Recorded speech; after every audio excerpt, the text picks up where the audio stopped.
So in this short presentation, I'm just going to go through Brenton Malin's work on emotions and how he sees emotions as something that's long been recognised as arguably the most important part of the media experience, so therefore the most important media influence.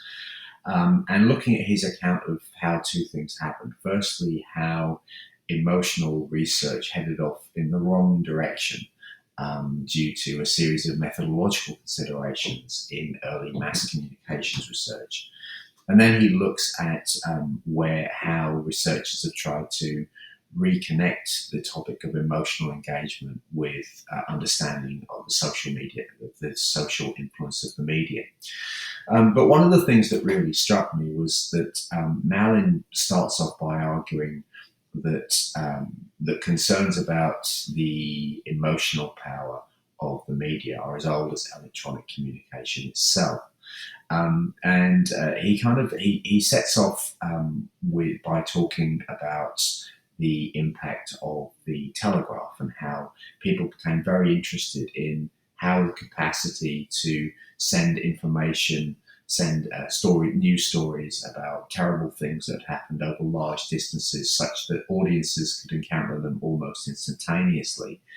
How although we might think of this as a good thing, actually society was very concerned about that. Society became very concerned about the capacity of instantaneous communication to really frighten audiences, to put them in a state of nervous agitation, such that they became really unwell, actually. Of course, I've got a quote here that he makes, that he draws from a newspaper account of the impact of the telegraph about the telegraph's ability to tell people about terrible things that had happened almost as soon as they'd happened. A poor feeble fiend shot up his feeble bolt, a single human life was stricken down, and lo, a throb of divine love thrills a planet. So this idea that panic and empathy and all of these sorts of things were on a mass scale were enabled by the telegraph. And this is very much a contemporary concern as well, because if we were to talk to people about their reactions to 9/11, for example, they'd use a slightly different language, but the ideas they would convey would be very similar. I suppose what Malin does is he says, well, this has always been really the question of how media move people has always been central to the study of electronic communication. And what we need to do is we need to think about this today in a way that connects emotional reactions, the inside of a person, with culture, with things that are going on in the broader world. And that's how we want to try and approach emotional content today. Now, I showed you a strange photograph earlier on and didn't really explain it. So this photograph in this slide is of a piece of research, a research project from the Pain Fund studies that Malin talks about in his research. And this was a piece of research that used a machine called an electronic galvanometer to measure emotional responses to thrilling, exciting, or frightening media content amongst teenagers. And it did so by measuring the heart rate and perspiration on the skin. And what this does is it represents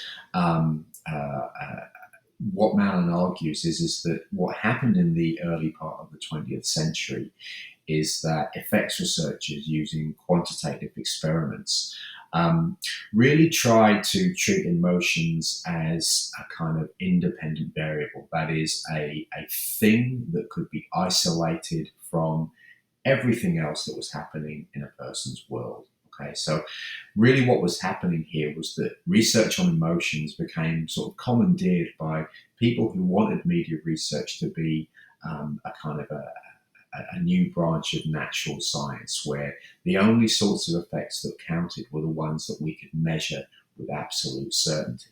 And so we have this very complicated human experience, the experience of emotion, reduced down to physiological, measurable reactions to screen content.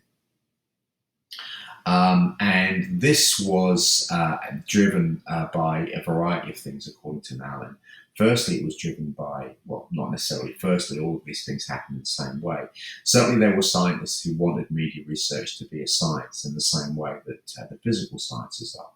But also, one of the reasons why they enjoyed relatively extensive resources was that governments and businesses were keen to find out how emotional states can be manipulated to desired ends. And the combination of the desire to be scientific and the desire of corporation of the corporate world to find the keys to persuasion, according to Malin, set media research off in the wrong direction.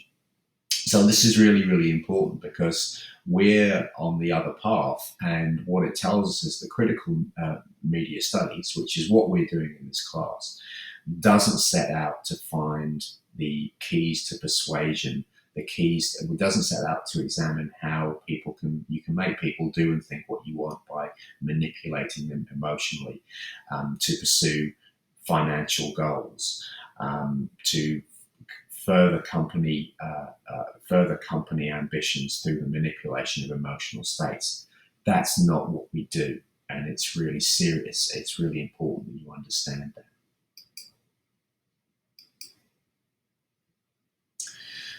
So I suppose one of the things that Malin kind of also talks about is this interesting coincidence when the electronic communication and electric views of the body emerged at the same time.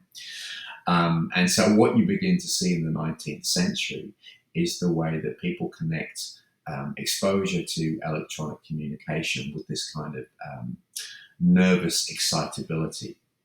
And we have a lot of concerns in the 19th and 20th century, particularly spreading. This was one of the things that motivated the pain fund studies, that somehow electronic media kind of create this state of emotional overload amongst audiences. They expose them to stimuli that they're unfamiliar with dealing with, that's new to them, and they don't know how to cope with the sudden flood of information and flood of emotional cues that is raining down upon them.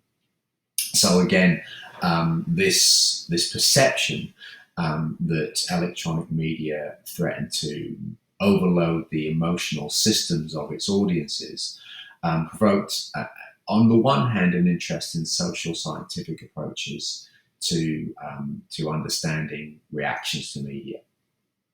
And it wasn't that researchers thought that this was the only way of researching the emotional reaction to media, or the only way of imagining that emotional reaction. But the problem with that was that a lot of these studies, particularly the pain fund studies, were seized on by the press and kind of sensationalistically reported as being proof that movies created all kinds of unwanted emotions amongst young people in particular that those people couldn't handle. And the effect of this was to basically create a kind of mass mental trauma. And this wasn't what any of the researchers were actually arguing at all, but that was the way that their research was publicised.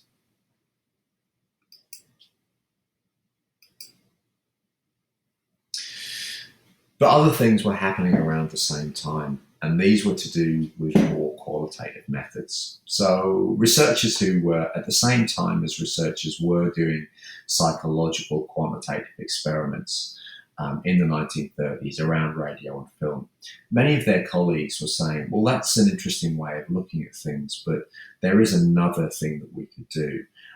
We could study media reception in a more holistic way. Instead of putting people in labs, we could go and talk to them in their homes and talk to them about why and how they use radio on a regular basis, what the radio means to them, and therefore how, when you have events such as Orson Welles' radio broadcast of the War of the Worlds, which was blamed for creating mass panic, how the emotional reactions to the War of the Worlds were sat within a broader understanding of where the radio had a place in American society.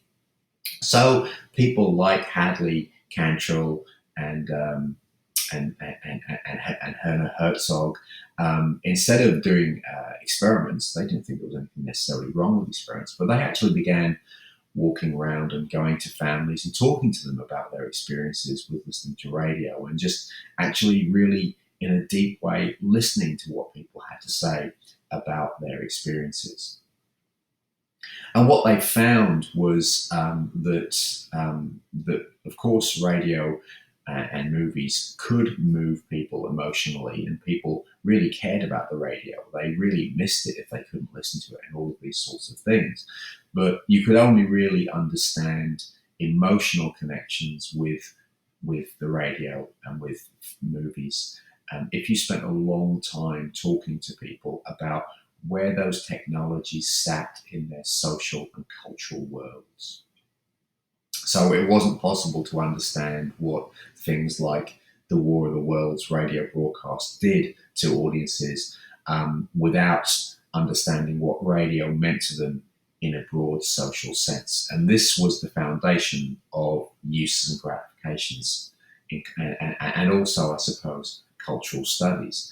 The idea of listening to people talk about their media experiences without kind of applying them to, without kind of exposing them to a stimulus which is simply used to test a reaction.